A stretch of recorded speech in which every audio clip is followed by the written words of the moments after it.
देखिए मैंने इसकी लीफ इस तरह से प्रोपोगेट की है। तो ये प्रोपोगेशन कैसे करना है। हेलो एवरीवन, आप सभी गार्डनिंग लवर्स का मेरे चैनल में स्वागत है। तो आज मैं आप सभी के साथ बात करूंगी लक्की बैम्बू के केयर और इसके प्रोपोगेशन के बारे में।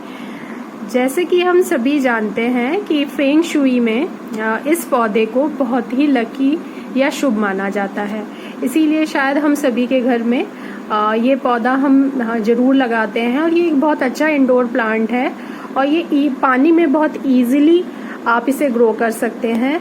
और इस तो सबसे पहले मैं बात करती हूँ इसके केयर की टॉपिक वाइज। सनलाइट, आप इसे ब्राइट लाइट में, इनडायरेक्ट ब्राइट लाइट में प्लेस कीजिएगा। आप इसे अपने कमरे के ऐसी जगह पे लगाइएगा जहाँ पे बहुत तेज रोशनी से मिले। सेकंड, इसकी अगर आपने इसे पानी में लगाया है तो पानी का लेवल आपको एकदम एक जैसा रखने की कोशिश कीजिएगा। आप कोई मार्क भी लगा सकते हैं। और सबसे मेन होता है इसका पानी आप जहाँ तक इसकी जड़ें दिख रही हैं वहीं तक फिल कीजिएगा, इससे ज़्यादा पानी मत दीजिएगा। अगर आप यहाँ तक इस तरह से पानी भर के दे देंगे तो धीरे धीरे इसकी स्टेम गल सकती हैं। तो पानी का लेवल आप कोशिश कीजिएगा ये जो नीचे जहाँ से रूट्स निकल रही हैं यहाँ तक ही रखिएगा।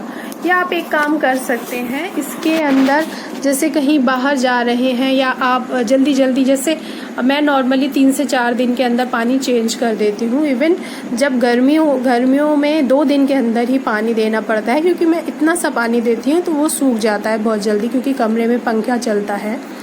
तो आप इसके लिए ये काम कर सकते हैं, जो जेल होता है तो आप जेल के लिए सिंपल एक 10 रुपए का डायपर लेके और उसके अंदर का जेल निकाल के आप उस तरह से इसके अंदर दे सकते हैं, जो अपने अंदर पानी स्टोर करके रखता है और आपका पौधा इस तरह से मॉइस्चर लेता रहेगा। तो जैसे क्योंकि कभी कभी होता है कि अचानक से सूख जाता है पानी, तो आपको उसकी टेंशन करने की ज़रूरत नहीं होगी। इस तरह से अगर ये जेल रहेगा तो मॉइस्चर इसके जड़ों को मिलता ही रहेगा। और उसके बाद देखिए मैंने पानी कितना सा दिया है नीचे, एकदम बिल्कुल बहुत ही जरा सा, देखिए। तो ये एकदम बेस्ट वे है। तो आपको जेल खरीदने के लिए 10 रुपए में, और अब वो शायद थोड़ा सा ही लगेगा, इतनी सी वो जो अंदर कॉटन होती है, जैसे उसे पानी देंगे तो वो जेल फॉर्म में आ जाती है, वो इसके अंदर डाल दीजिएगा।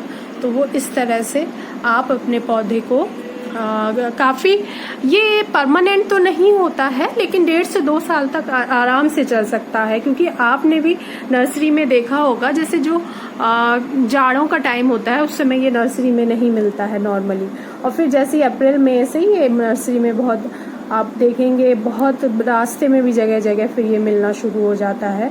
और ये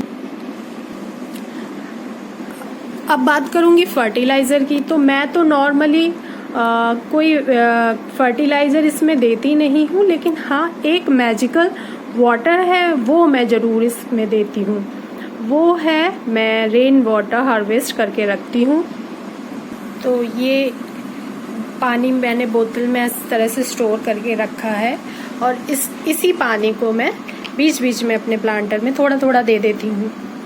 तो आपको, अगर आप इस तरह से पानी या बारिश का पानी स्टोर करके रखें, क्योंकि इस पानी में नाइट्रोजन की बहुत अच्छी मात्रा होती है, तो आपको कोई भी फर्टिलाइज़र की चिंता करने की ज़रूरत नहीं है। नॉर्मली मैं वैसे कोई भी फर्टिलाइज़र नहीं देती हूँ। अगर आप देना चाहें तो जब आप लिक्विड फर्टिलाइज़र बनाते हैं तो थोड़ा सा कभी कभार दे सकते हैं। या एक चीज़ मैं का स्प्रे मैं इसमें ज़रूर करती हूँ, वो है इप्सम सॉल्ट। इप्सम सॉल्ट को 1 लीटर पानी में 1 चम्मच घोल के इसको बीच बीच में, क्योंकि ये इससे क्या होता है, इसकी पत्तियों में चमक भी आती है और फोटोसिंथेसिस का प्रोसेस बहुत अच्छे से होता है। तो ये मैं 15 से 20 दिन के अंदर इप्सम सॉल्ट के वाटर का स्प्रे करती रहती हूँ। और इसके साथ साथ एक चीज़ और इसमें ध्यान देनी बात है, महीने में एक बार आप इसकी जो रूट्स हैं, एक तो जब भी आप इसमें पानी दें या पानी बदलें, इसे अभी तो मैंने इप्सम सॉल्ट का स्प्रे कर दिया है, तो आप रनिंग वाटर में इसे अच्छी तरह से पूरे प्लांट को वॉश करें, इसकी जड़ों को भी अच्छी तरह से वॉश करें। उसके बाद महीने में एक बार आप अपने इस प्लांट को ये देखिए मैंने ये फंजीसाइड इसमें इस पानी में 1 चुटकी करीब फंजीसाइड डाला है, तो इसकी जड़ों में फंगस ना लगे और उसके लिए आप इस तरह से इसमें डिप करके आधा 1 घंटे के लिए भिगा के रख दीजिए।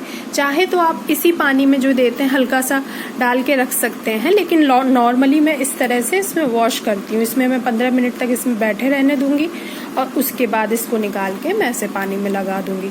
तो ये सैनिटाइजेशन या फंजीसाइड का यूज़ करना, अगर आप फंजीसाइड यूज़ ना करना चाहें तो हल्दी के पानी में आप इस तरह से बिठा सकते हैं। तो उससे क्या होता है, इनकी जड़ों में फंगस नहीं लगती है। तो ये भी बहुत एक ज़रूरी स्टेप है आपके। ये देखिए कितनी अच्छी ग्रोथ है मेरे इस लकी बैम्बू में, और इसकी आप लीव्स भी देख सकते हैं। इसका यही कारण है, एक तो ब्राइट लाइट में रखिएगा और आप पानी का एकदम लेवल ध्यान करके रखिएगा, और बीच बीच में इस तरह से अपने प्लांट की रूट्स को आप इस तरह से साफ करते रहिएगा और थोड़ा सा फंजीसाइड का यूज़ करके रखिएगा।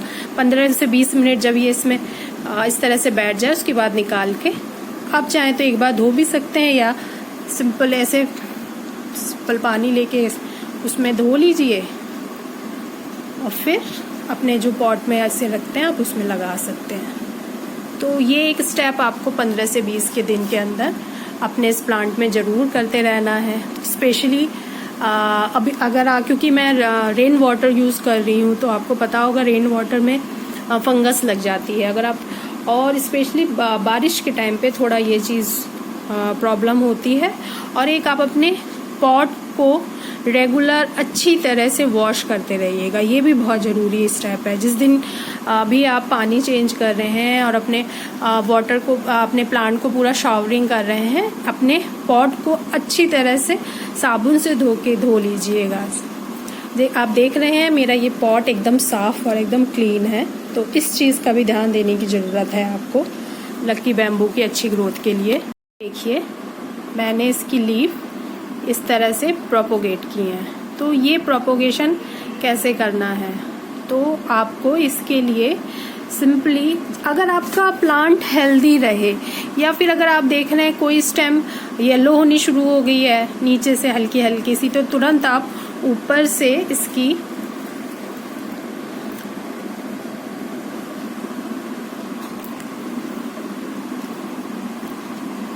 ये जो लीफ निकलती हैं, ये जो स्टेम है इसको पूरा इस तरह से तोड़ लीजिए। तोड़ने के बाद इसे पानी में आप इजीली प्रोपोगेट कर सकते हैं, लेकिन पॉट का सिलेक्शन आपको इस तरह का ही करना है जिसका जो बोलें ऊपर माउथ बोलें वो थोड़ा छोटा हो, जिससे हम जब अपना ये कटिंग इस तरह से रखें तो वो पूरी अंदर ना चली जाए, हमारी जो पत्तियां हैं वो पानी के कांटेक्ट में ना आए। तो जो ये नोड है ये सिर्फ अगर पानी के अंदर रहेगी तो आप देखेंगे थोड़ा टाइम लगता है और शायद सारी आपकी ये कटिंग सफल भी ना हो।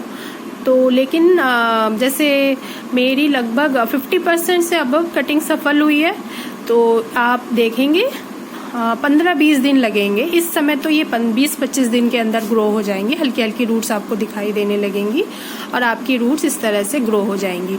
आपको अपनी कटिंग भी ब्राइट लाइट में पेस्ट में रखनी है। पानी आपको 3 से 4 दिन के अंदर बदलते रहना है और इसकी जड़ों की बहुत नियमित तौर से एकदम सफाई करते रहना है। जड़ों को अच्छी तरह से धोते रहिएगा जब भी पानी बदलें, जिससे इसमें फंगस ना लगे। और फिर थोड़ा सा इस तरह से फंजीसाइड में भी इसे डिप कर सकते हैं, डिप करके रखिए और फिर इसे अपने पानी में प्लेस कर दीजिए। आप इस कंटेनर को देख के समझ रहे होंगे कि ये काफ़ी दिनों से इसमें ये कटिंग लगी है, कम से कम ये 3-4 महीने हो चुके हैं, तभी इसकी जड़ों की आप इतनी अच्छी ग्रोथ देख रहे हैं। तो आपको ये 3-4 बातों का अगर आप ध्यान रखेंगे तो आप इजीली अपने लकी बैम्बू को प्रोपोगेट भी कर सकते हैं।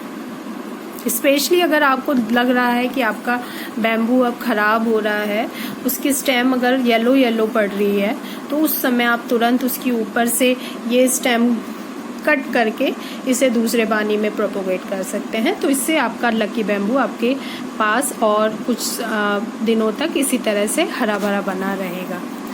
अगर आपको मेरी ये वीडियो अच्छी लगी तो please like, share and subscribe my channel. Thank you for watching my video.